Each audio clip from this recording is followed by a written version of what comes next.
Good afternoon, brothers and sisters, my beloved brothers and sisters here in MCM. You know, I'm always excited. I'm always in hype when I come here and share to you the Word of God, counting me worthy to be a messenger, to share what I've learned, what I've studied, and I hope you will be enlightened to the things that we will be discussing this afternoon. And to those who are not able to hear, there's a part one, so those who are not here at that time, you can go to YouTube, you can see the part one. So this is Sin of Unbelief, part two. So I thank God that God has given me again an opportunity to share this to you, which I am always blessed. And before we start, I would like to read the passage in the book of John. If you have your Bible with me, turn it to John chapter 11, verse 17 up to 27. So that's John 11, chapter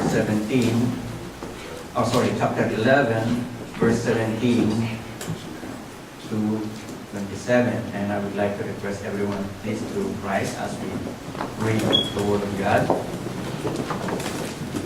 On his arrival, Jesus found that Lazarus had already been in the tomb for 4 days. Bethany was less than 2 miles from Jerusalem, and many Jews had come to Martha and Mary to comfort them in the loss of their brother. When Martha heard that Jesus was coming, she went out to meet him, but Mary stayed at home. Lord, Martha said to Jesus, "If you had been here, my brother would not have died. But I know that even now God will give you whatever you ask." Jesus said to her, "Your brother will rise again." Martha answered, "I know that he will rise again in the resurrection of the last day." Jesus said to her, "I am the resurrection and the life. He who believes in me will live even though he dies. And whoever lives and believes in me will never die. Do you believe this?" "Yes, Lord," she told him. "I believe you are the Christ, the Son of God, who was to come into the world." Let's pray.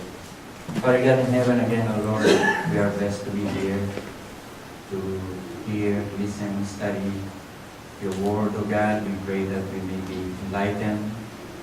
We pray, O Lord God, that we may be encouraged by your message. We pray, O Lord God, that we may be able to share this as well to other brothers and sisters of ours, O God. As we come before you and as we study this, O Lord, we pray that your Holy Spirit will be the one who will guide us in all the truth. And we pray, O Lord God, to guide my lips, your messenger, O God, that I may speak the truth, O Lord God, and that I would not miss something important. O Lord God, may the glory and honor and power to you alone be in Jesus' name. Amen. Praise God. Thank you again. And so this is part 2 of our topic, the sin of unbelief. To those who were not, as I said a while ago, who are not here, first message, it's all about the blind man, found in John chapter 9. Right? The blind man. Right? And it's something that I was just really surprised, when we see the real background of that story. When Jesus has to mention this guy to go all the way down to the bottom, and just to wash and has his eyes restored. And but something that I didn't see the last time is that this is in John chapter 8. If you read John chapter 8, Jesus is talking to the religious leaders. And look what Jesus mentioned here. When Jesus spoke again to the people, he said, I am the light of the world. Whoever follows me will never walk in darkness, but will have the light. Just immediately after this event, the miracle of the blind man happened. You could see that there is intentionality with this discussion with the religious leader. It is an open miracle.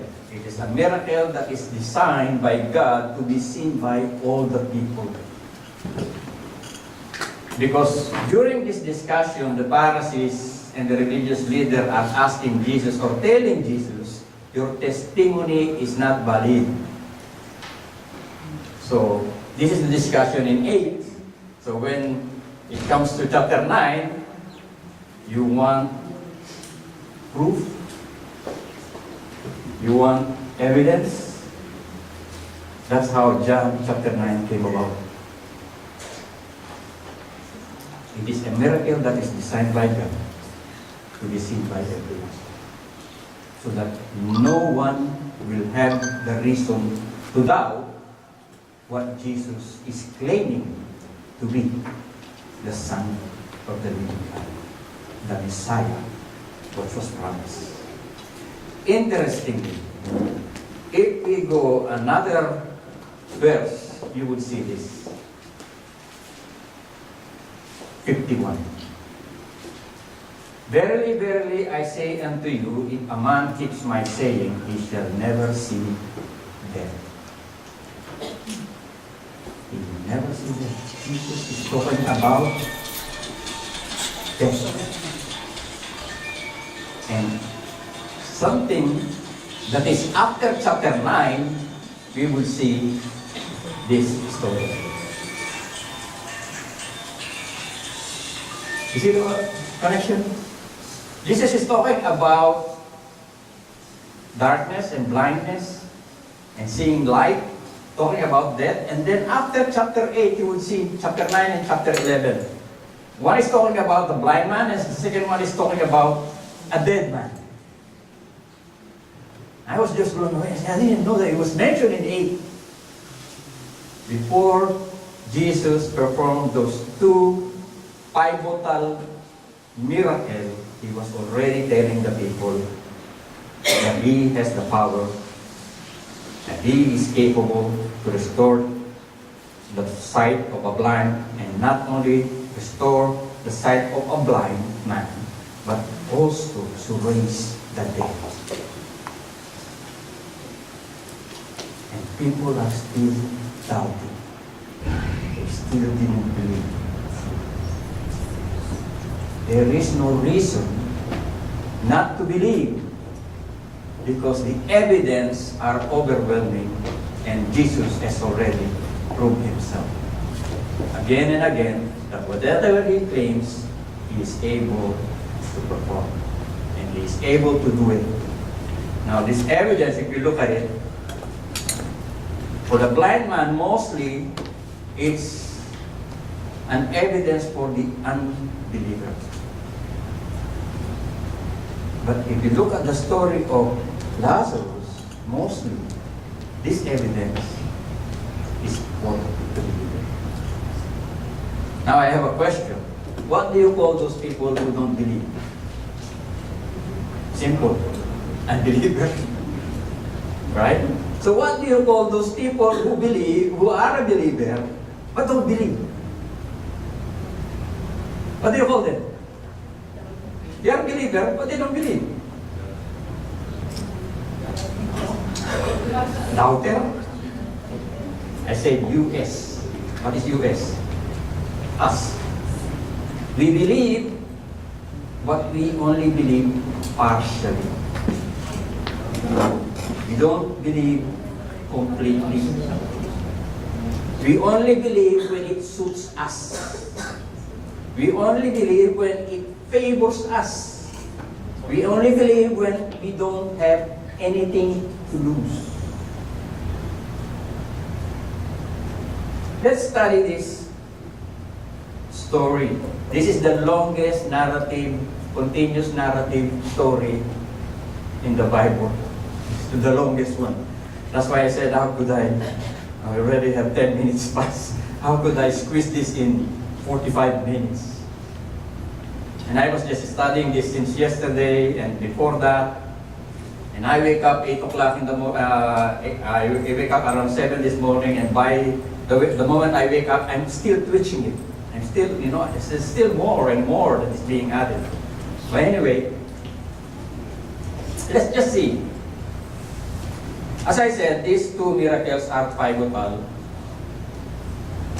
to the ministry of the Lord Jesus Christ. They are very important, and these two miracles are public display of God's power. They are not like those miracles that Jesus said, don't mention it to anyone, or don't even go to the village when you are healed. These two miracles are intentionally designed by God to be seen by all, so that people will have no reason to doubt. Right? Now, I will use the same criteria that I used before. Using this question. By using these questions in our study, we may not get all the answers, but these are good guides. No, asking questions. Sometimes, if we don't read the scripture, then we wouldn't know. Right? So to those who don't read the scripture, there's no way for you to know. And then when you read it, you wouldn't notice some other things. Some things, you just pass by reading it. You wouldn't see some details. Like just, when somebody tell you, oh, I didn't see that, or I didn't hear that, or I didn't notice that. Then when you go deeper, you would realize that it seems to be that there are some contradictions. Why is here and here is like that? Right? And then you go much deeper, you would realize that the scripture itself will explain those seemingly inconsistencies. And they are not inconsistent. They are as accurate as the Word of God are. Now, where, when, why, who, why? My favorite here is why. That's my favorite. Why? Because when you are a small child, you always say, why? But we will not start in why, we will start in this one. We have to see that the background. During the time of Jesus, after he did all this miracle, he was a wanted man. He was wanted. Everybody is looking for him, especially the religious authorities. They are saying that you are a blasphemer, you are disturbing the peace. These are the accusation. You are a blasphemer, you are violating the law of the Sabbath, you're practicing sorcery, disturbing the peace, destroying property, threatening the temple, inciting revolt against the empire.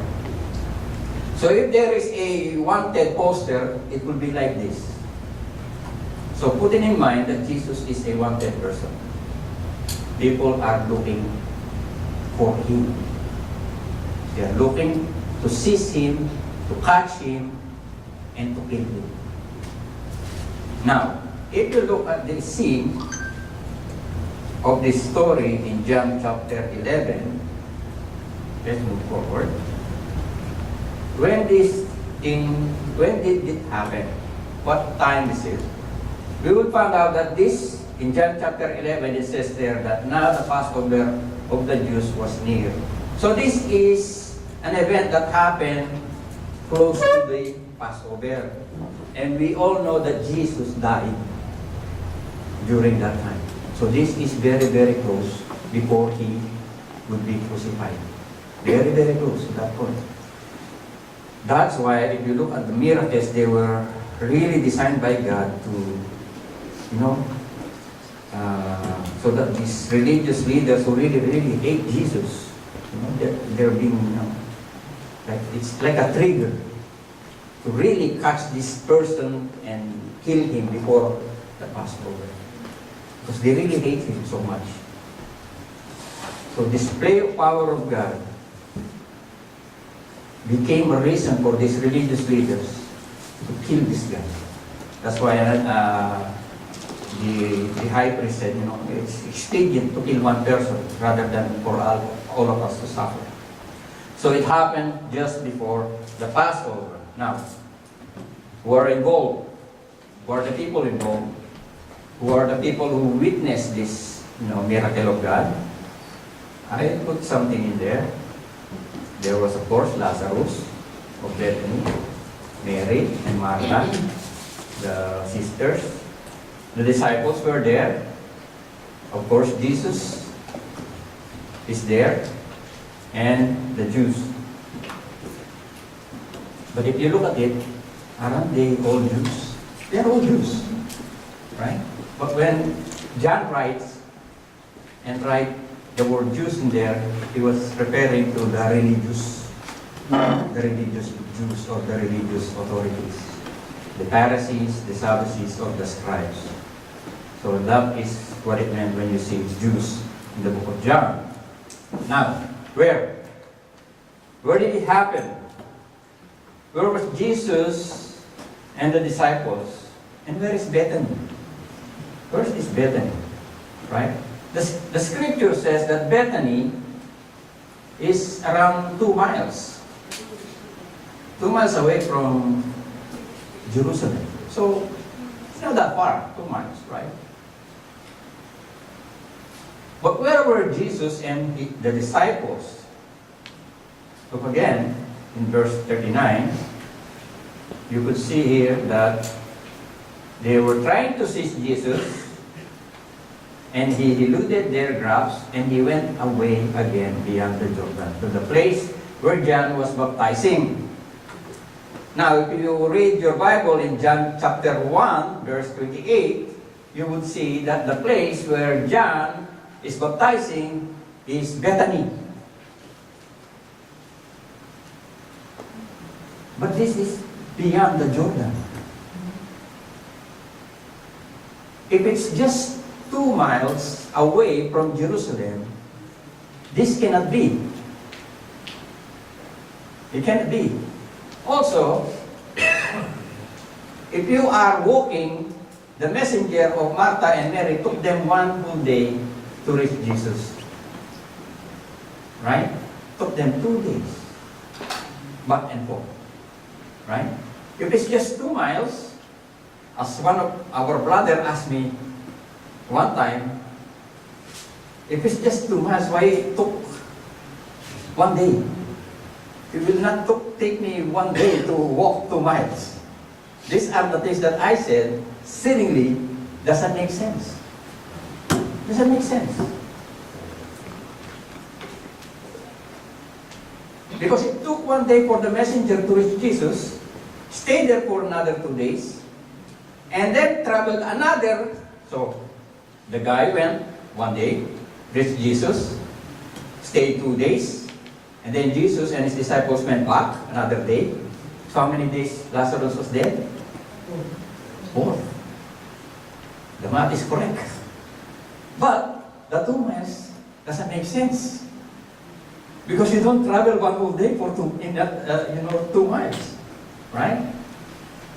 So now, if we study much deeper, we would see that here it says here, stay there 2 days, then 4 days total. But it says there, Bethany is near Jerusalem, about 2 miles only. So the numbers don't add up. But if we study carefully in this map during the time of Jesus, I don't know if is it what? Okay, look at it. Look at the map. Look at Jerusalem. There's Jerusalem, right? And that is Bethany, right? It's 2 miles. That's correct. And it's in the area of Judea. But it says there that John is baptizing in Bethany, which is beyond Jordan. So this is the Jordan River. And look there, there's another place in there. What's the name? Bethany! So now does it make sense? There are 2 Bethany. One is close to Jerusalem, one is outside outside Judea. That's why Thomas said, are you going back there in Judea? Doesn't make sense if you're not inside Judea. If you're inside Judea, you wouldn't say you're going back to Judea. They are outside Judea. They are in Perea. That's why Thomas said, let's go and so that we may die with him. So, if you look at it, this distance to that distance is around 15 to 20 miles. Maybe you would say, oh, but I can walk more than 20 miles in a day. Right? That is, if you don't know the terrain. That is the terrain that you will be walking. It's not straight and flat. Do you think you can reach the destination? 20 miles is straight and flat.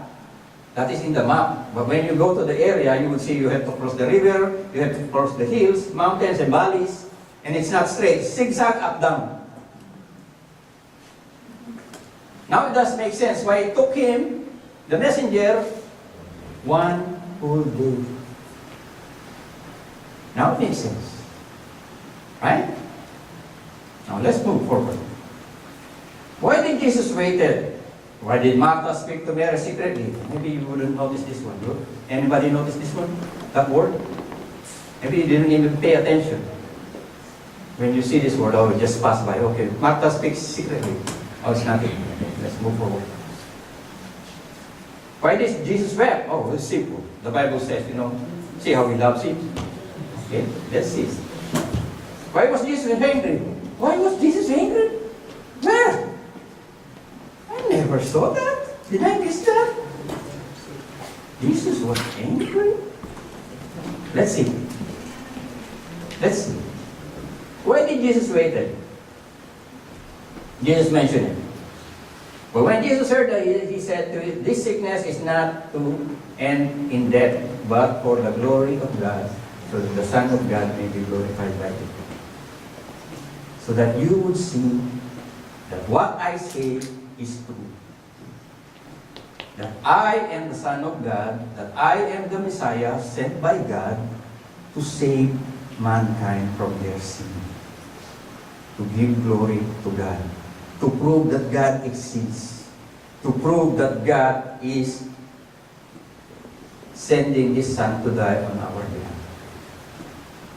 Clear evidence of it, we could not deny. Second, here, just a sec. Okay. Secondly, you can see here, so Jesus said to them plainly, Lazarus is dead, because they could not understand when Jesus said, oh, he's sleeping. Oh, if he's sleeping, he will wake up. And they couldn't still get it. And then, okay, he's dead. Lazarus is dead. If you remove 15, that number, remove that 15, because, as I said, the Bible, the original doesn't have any numbers, any verse, any chapter. No heading also. So if you read this one, so Jesus said to them plainly, Lazarus is dead and I'm glad. There you go, the reason for Jesus weeping. It's not the death of Lazarus, for sure. Because it's clear here, Lazarus is dead and I'm glad.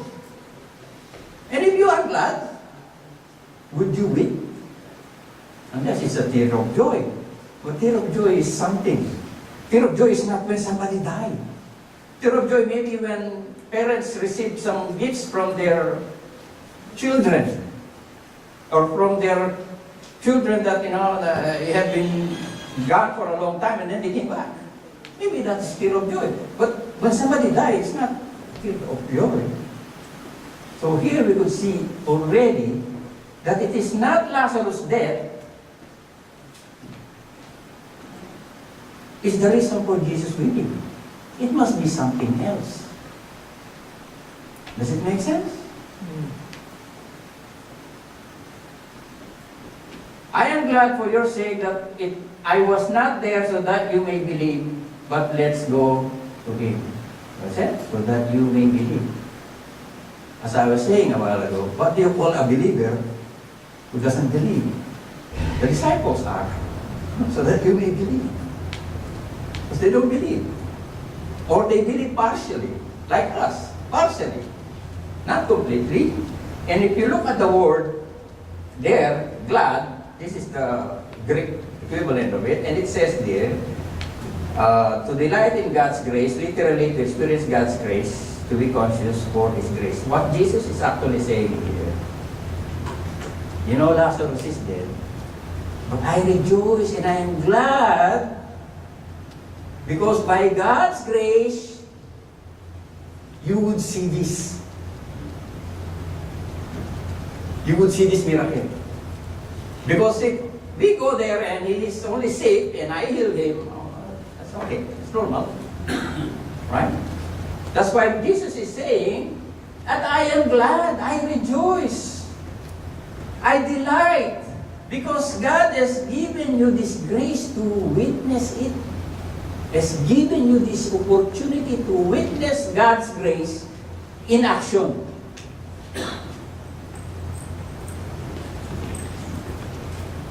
Now, so the reason for Jesus weeping, remove Lazarus' death. It doesn't make sense because he already know that he would raise him up. Right? I am an electronic guy. When a radio break, I don't cry. Because I know I can fix it. Right? If you can fix something, why cry about it? It doesn't make sense at all. You know that you could raise Lazarus back to life, and why weep? There must be something else that we are missing. Let's see. Now, this is the one that I am saying that a lot of people miss it. When he said this, he went away and called Mary and her sister, saying, secretly the teacher is here and is calling for you. Now, for you brothers and sisters, when you want your, let's say, Sister Sol wants to talk to Sister Lira, and she doesn't want Sister Larnie to hear about it, what are you going to do? Right? You're going to whisper to her so that she would not hear. Correct? Right? So, I believe that's the reason why Mary is talking to Martha secretly. She wants, or she doesn't want somebody who is around there to hear and to know. Who are those unwanted people that Mary and Martha doesn't want to hear that Jesus is there? Who? The Jews. They don't want the Jews to know that Jesus is there. Why? You see the poster? Jesus is wanted. Right? But sometimes you miss small things. You miss it. Right? That's why Jesus is here. The Lord is here. Looking. But the Jews are smart. When they saw Mary running away, oh, it's going somewhere. Let's follow her. Let's follow her. I'm not even using my gun. Sorry. So, if you look at the scripture, actually, I was checking this out. If you look and check the word believe in the school scripture, in the Bible, and type believe and how many times it's found in the scripture, you would be surprised that the word believe is found 81 times in the Gospel of John. 81 times. And the next one is only 36. But I missed the book. Which book is that? I think one of the Gospel as well. But the next one is only 36. But Book of John, you will see the word believe 81 times. And here, if you look at it, I am glad for your sake that I was not there so that you may believe. This is referring to the disciples. And then, this is talking to Martha. He who believes in me, even if he dies, believe. and who believes in me will never die. Do you believe this? She said, yes, Lord, I believe. Yes, Lord, I believe. But believe in what? Believe that I could resurrect the living? No. Martha, if you look at it, what does Martha believe? That Christ is the Son of God. She did not answer Jesus' question. Jesus is asking her, do you believe that if you believe in me, you will not die? And even if you're dead, you will rise up. And if you are already alive, you will never die. Do you believe that? Yes, Lord, I believe that you are the Christ. Oh, wait a minute. That's not my question. Right? And you would realize it later in their discussion in 40, when Jesus commanded them to open up the grave. What did Martha say? Lord, it's 4 days already. It's already stinky, because the Jews believe that, until 3 days, the soul is still, hovering around and there may be a chance to go back. But on the 4th day, it will start to decay and it will smell. So, they said, after 4 days, there's no more chance. It's already stinky.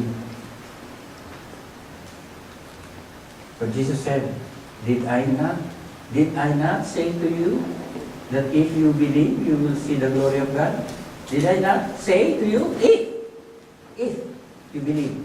Meaning to say, she did not believe. If you have just believed, you will see. If you believe. But she did not believe. That's why Jesus has to repeat it. Did I not say it to you?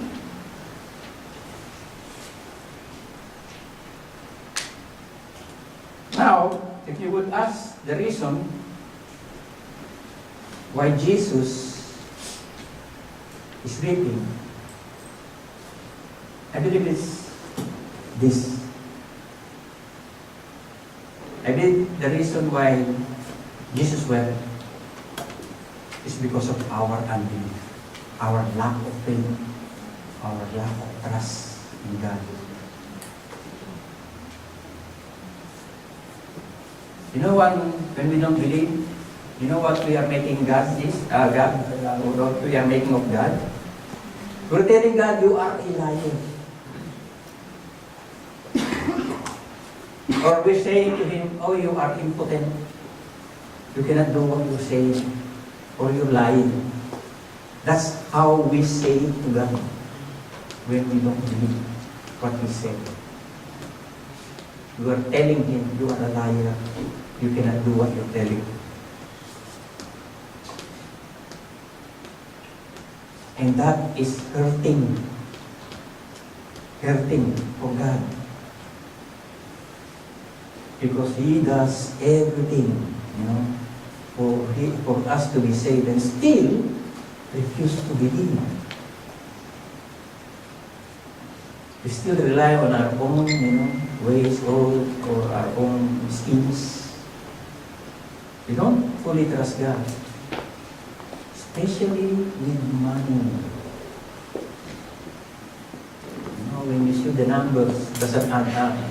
I pay the mortgage, I pay the car insurance, I pay the water bills, electricity, nothing is left, nothing for the church. That's how it is. Give God first. The remaining will be sufficient to pay for your bills. Put God first. That's a very simple example. Very, very simple example. There are many examples that we could, give. Our lack of faith in God's word. We cheat, we steal, we lie just for a few dollars. Shameful. As I was saying, Jesus was angry. But where was it in the scripture that Jesus was angry? Well, you wouldn't see it in your translation, the word angry. You wouldn't see it, because it's not there. What you would see is that word. He was deeply moved. If you look at the Greek equivalent of that word, it's embryomai. What is the meaning? Angry, rage, strong indignation. That's the meaning. He was deeply moved. Oh, I thought he was deeply moved because Lazarus is dead. Well, if that is the reason, then John should have used this word, sulukeo. He should have used this word because this word means to move, to grieve. When you're grieving, he should have used that word. He didn't use that word, he used this word, embryomai, which is angry, rage. You know what is rage? You know somebody cut you when you're driving? Road rage. Some people kill each other because of road rage. That's how angry people are. Imagine Jesus feeling that rage, strong indignation, angry. As I said, you wouldn't see it in your translation. I think you wouldn't see it in any translation.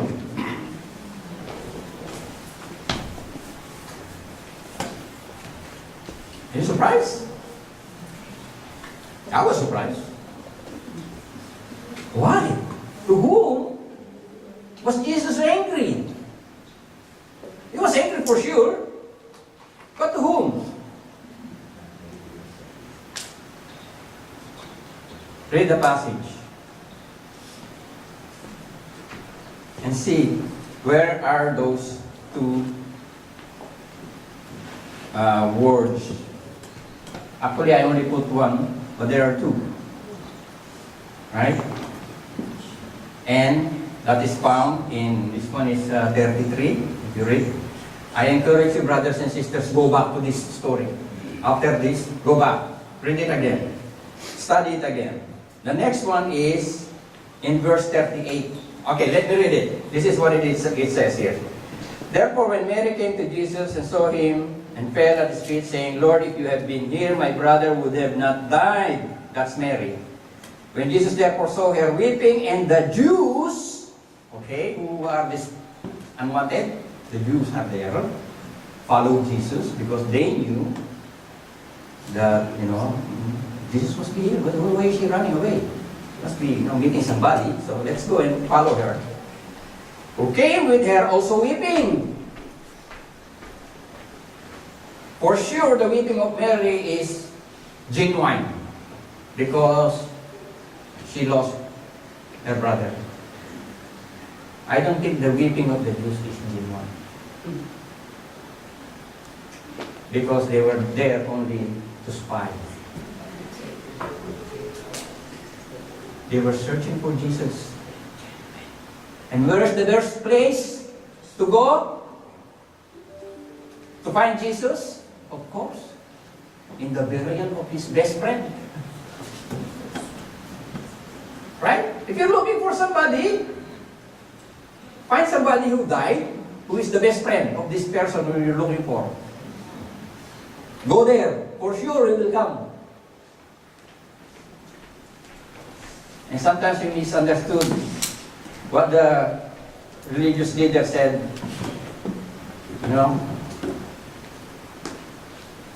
It says here, the second part. They said to him, Lord, see, Jesus wept 35.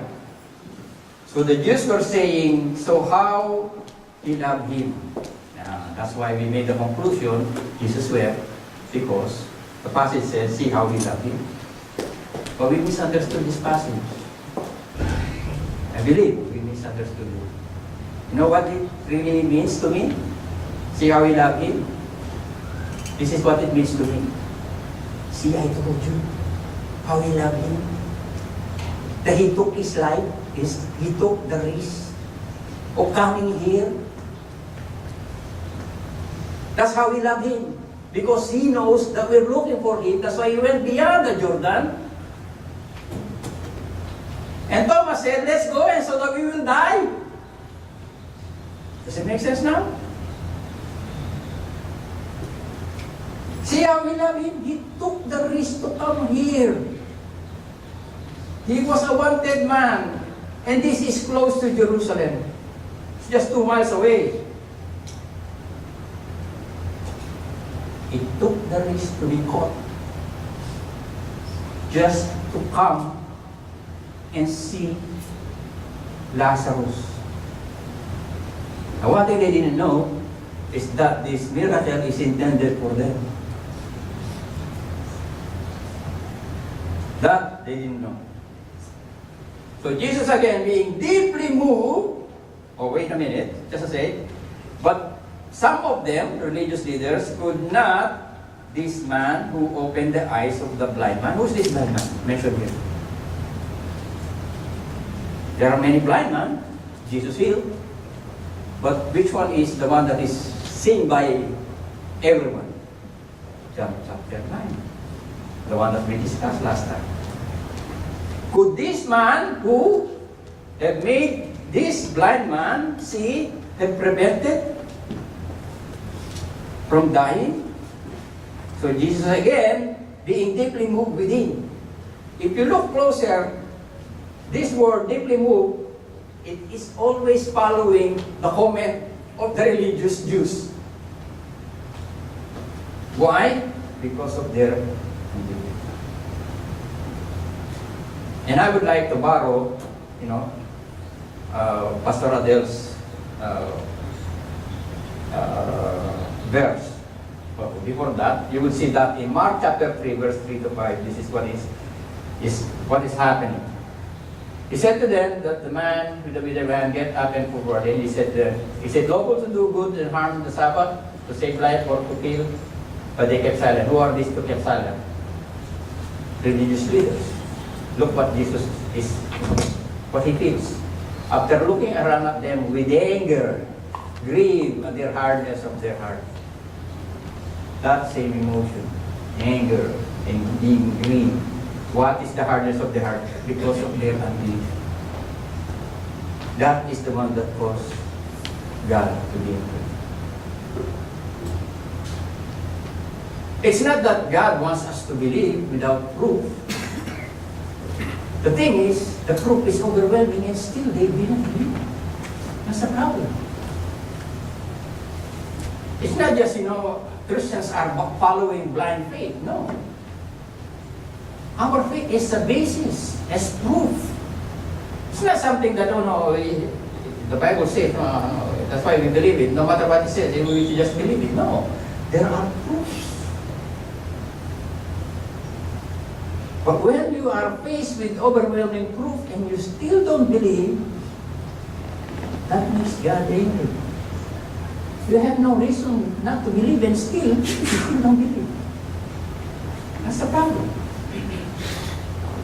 And this is not only in the New Testament, as Pastor Rodel mentioned it last time. Look, Lord said to Moses, how long will these people spurn me? How long will they not believe in me despite of all the signs which I perform in their midst? I will smite them. I'll kill them. Disposes of them.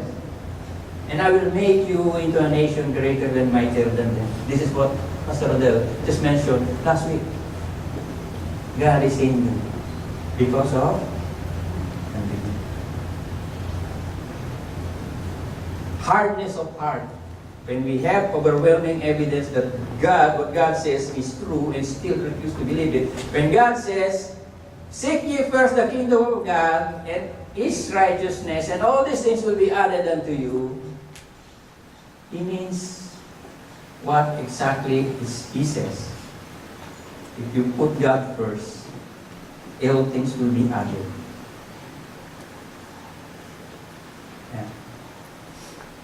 Yeah. Now we know why Jesus is angry. Now we know why Jesus wept. Why do we know that Mary, secretly talked to Martha talked to Mary? Now, How did the people react with these things? How did the family react? At first you could see that, this is the reaction of Martha. And there's a stench. It stench. It smells already. 4 days, right? But after the miracle, you see, after the miracle, people believe. They saw the miracle, they believe. But some didn't. Instead, they reported it. Because to begin with, that is their main intention in the first place. Their intention is to spy. But some people, after seeing this evidence, they believe. So they did not report it anymore. They did not tell to the authorities, Jesus is there in Bethany. Because it's just 2 miles. It's easy to touch him. But some did. They reported it when the Pharisees told these things with this to them. That makes the religious leader more upset. You know what they're saying? We're not doing anything. We're not doing anything. They're following this guy. We have to do something. It's like wildfire. We cannot control it anymore. As I was saying, these miracles are intentional. They're planned by God. Because the Passover is coming and they have to kill Jesus to fulfill the prophecy of the sacrificed lamb, which is He Himself, the Lamb of God. All orchestrated, all planned by God.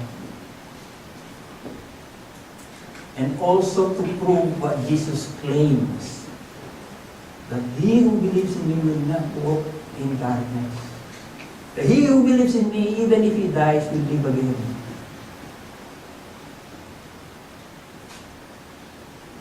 What is it all about? What do we learn from this story? Well, it's very simple.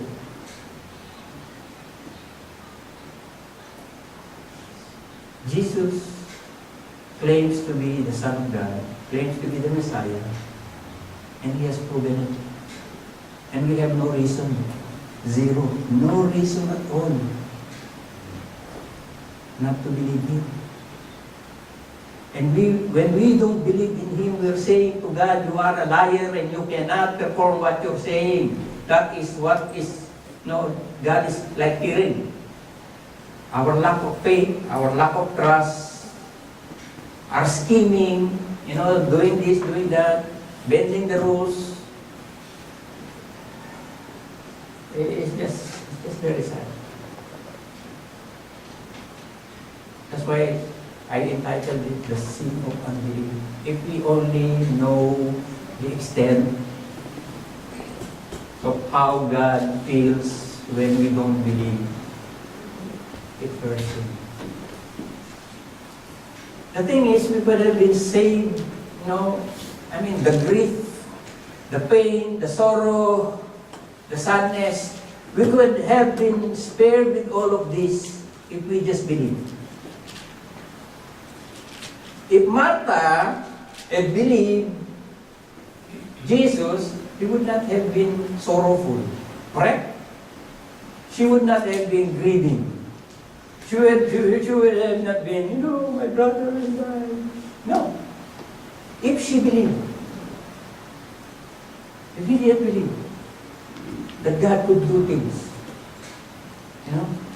if we believe that God could provide for our needs, we will be spared of the worries and anxieties.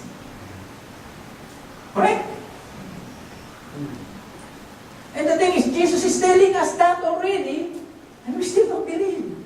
We still get panic when our bank account number, the number, I'm depleted already, so it's only $1,000. Right? That's what it is. That's what's happening. We have to stand strong on what God has promised us, right? But I'm just warning you, brothers and sisters, don't start picking and choosing, what the Bible says. Okay, I will claim this, I will claim that. I believe in this, I believe in that. Not all promises are directed for general in the Bible. Some promises are specific. So I will just warn you, brothers and sisters, please, don't randomly pick and choose. Here it says, I will be a father of all nations. No, that's not for you.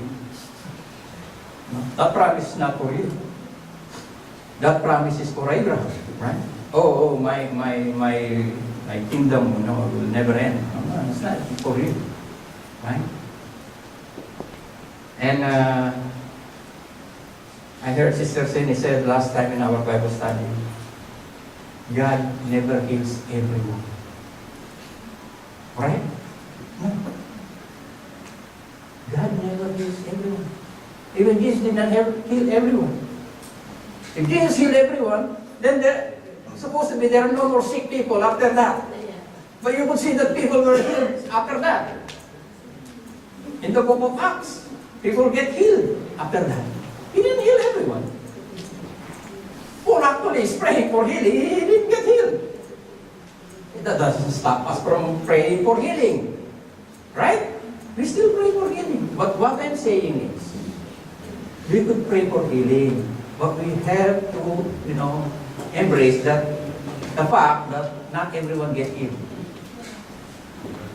It doesn't mean that God does not hear our prayers. He does. But sometimes He chooses not to heal. We have to accept that. Right? Stop, claiming this and this because it favors us. That's why we study the Scripture, to learn, to grow. That's why my focus is always to understand it first, and then application. Because if we misunderstood it, we will misapply it. If we don't understand what the Bible really is saying, and we're assuming that this is what it's saying, and we are wrong, and then we apply it, and then it didn't happen, then we blame God. You said like this and this, and it didn't happen. Said I lay hands on this person, he will get healed. Or if I type amen in Facebook that says, you'll get $1 million. Amen, amen, amen. You see maybe 1 million people say amen. I said, if it don't work. One time he says there, when I look at the Facebook, it says there, you will receive money on Friday, claim it. I type, of course, I work for 1 week. I should get my salary, I should get my pay on Friday. So I get on Friday. I get paid on Friday. I said, okay, of course. I work 5 days, I should be paid on Friday. But if you just sit down at home and do nothing, don't expect the money to come. Right? Anyway, brothers and sisters, this is the question that Jesus asked. Did I say not to you that if you believe, you will see the glory of God? Martha did not believe, but still saw the glory of God. That's how God loves you then. Still loves you and me because even if we have unbelief in our heart, still show His goodness to us. Let us pray. Father God in heaven, again, O Lord, we thank you for this wonderful afternoon that you have blessed us with your word. And I pray, O Lord God, it is made clear, Lord God, what you desire of us, O God, to trust you, trust and obey, believe in you, O Lord God. We pray, O Lord God, that If we doubt you sometimes, we pray, Lord, that you would increase our faith, that we may continue to grow, and that we may honor you with our lives. And give you all the glory and praises in Jesus' name we pray. Amen.